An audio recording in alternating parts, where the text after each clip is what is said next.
গেমটা তো সেই খেলতেছে, বুঝেন না? নির্বাচিত মেয়র হলে তারা যে এই ঘুষ মামলা খাইতেছে, এগুলি আর খাইতে পারবো না। আসিফ হোসেন ভূঁইয়া নগর ভবনে তার অফিস, সেইখানে থেকেই সেই কারচুপি করছে এবং দুর্নীতি করছে। আমাদের এই ইশাক হোসেন যেন এখানে না আসতে পারে। সে একজন আমাদের বিএনপির দলীয় লোক, জনপ্রিয় লোক এবং মানুষের কথা বলে সেবা করে, সেই লোককে আমরা দেখতে চাই এবং মেয়র হিসাবে পেতে চাই। কিন্তু কিছু দুষ্কৃতকারী, কিছু অপপ্রচারকারী তারা বসার জন্য মনে করেন যে আছে না, নানান ধরনের প্ল্যান করতেছে। তা আসিফ নজরুল নিজে একটা জ্ঞানী, নিজে একটা আইন বিশেষজ্ঞ, তা উনি তো আগে কথাটা বলতে পারতো। আইনের জটিলতা থাকলে তিনি আইনের কথা যখন নাকি আদালতে রায় দিচ্ছে তখনই তো বলতে পারতো। জনগণের ভোটে নির্বাচিত মেয়রকে কোর্টের রায় দেওয়ার পরও তার শপথ নিয়ে তাল বাহানা করতেছে, এই কারণে আমরা তার পদত্যাগ দাবি করছি।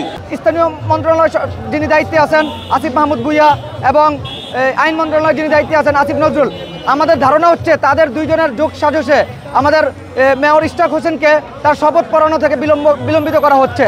এই সরকার আমাদের চেতে, জনগণের চেতে ভালো বুঝে, আইন সম্বন্ধে ভালো বুঝে। আমরা আইনজ্ঞ না।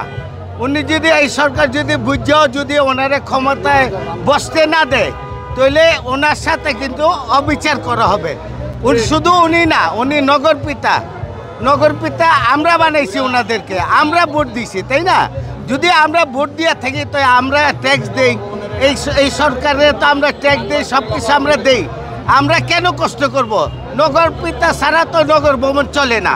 তো নগর ভবনের সব কিছু ঠিক রাখার জন্য নগর পিতা দরকার। আমরা আসিফ মাহমুদ বৈষম্যমূলক আন্দোলনে হওয়ার পরে তিনি উপদেষ্টা হিসেবে এসছে বাংলাদেশকে নতুন মাত্রায়, নতুন রূপে সৃষ্টি করার জন্য। এখন আদালতের রায়, নির্বাচনের কমিশনারের আদেশ, এগুলোকে উপেক্ষা করার মানে কি? তিনি কি যে ফ্যাসিজম ছিলেন, ফ্যাসিজমকে হটিয়েছি? ফ্যাসিজমের পেটা তার গাড়ি কি পড়েছে? ফ্যাসিজমকে হটিয়েছি ইনশাআল্লাহ। ফ্যাসিজমের যদি শিকার হয় বাংলাদেশ, আমাদের সরকার ইশাক হোসেন, তাহলে ওনার এই ফ্যাসিজমের দাঁতভাঙা জবাব দেবো ইনশাআল্লাহ। For more updates, follow us on Facebook, subscribe our YouTube channel, get the latest update on www.daily-sun.com.